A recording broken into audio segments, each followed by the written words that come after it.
spy agencies are to use computer algorithms to keep tabs on 20,000 former terror suspects because they don't have the manpower to physically watch all of them at once.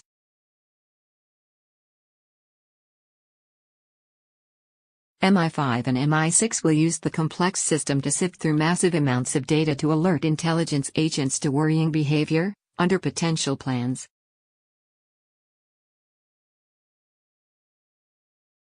A review is expected to recommend security agencies widen their searches when examining the online footprint and movement of these former jihadis.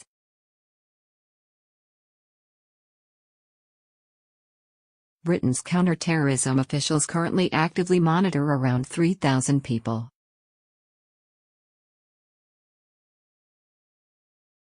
But following a wave of terror attacks in the UK, the government admitted there were as many as 20,000 former subjects of interest no longer classed as posing serious danger.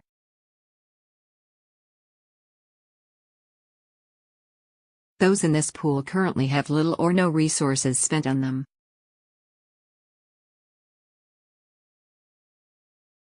It is understood Khalid Masood, who killed 5 people in a terror attack in Westminster in March, had previously come to the attention of counter-terrorism officers.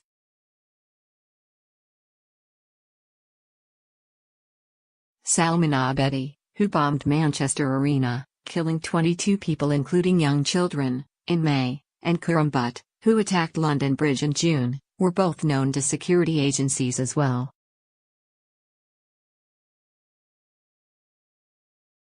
And the 2 terrorists who murdered Lee Rigby in 2013 were also in the pool of former subjects of interest.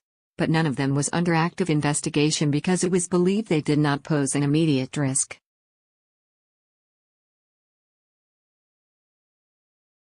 There are currently several internal reviews into the way MI5 and police handled the 4 terrorist attacks which occurred in the UK between March and June this year.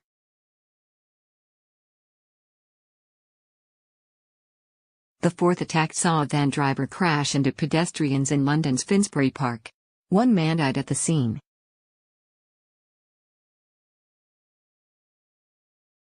David Anderson QC has been tasked with providing independent assurance of the internal reviews and is due to publish a report with findings and recommendations in a couple of weeks.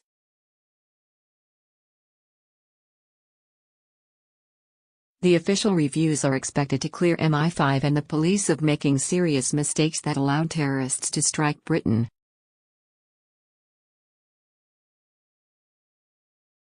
It is understood they will find information was received by MI5 about Abedi, which could have been given a higher priority, but that such a conclusion is reached with the benefit of hindsight.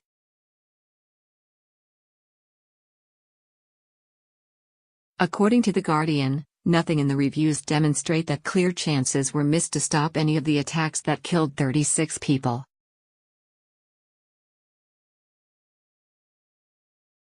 Last night Whitehall sources denied suggestions the report would be a whitewash and stressed that is why there was independent oversight.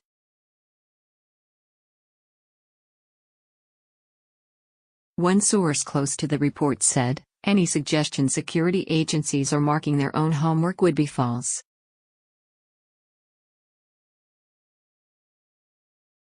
It is also understood Mr. Anderson's findings will suggest spy agencies expand the bulk collection of personal data to the list of 20,000 former terror suspects.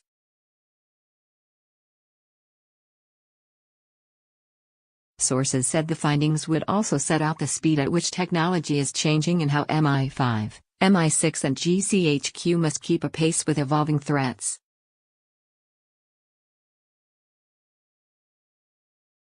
Intelligence officers are looking at ways they can spot signs that tens of thousands of citizens once high on their radar may be re-engaging with terrorism.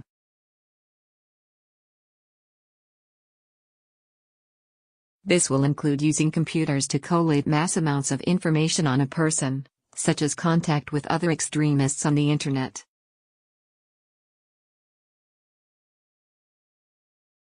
One example could be using a high-tech system to spot former suspects chatting in extremist groups online, or using information gathered from Oyster cards to spot a pattern and examine their whereabouts.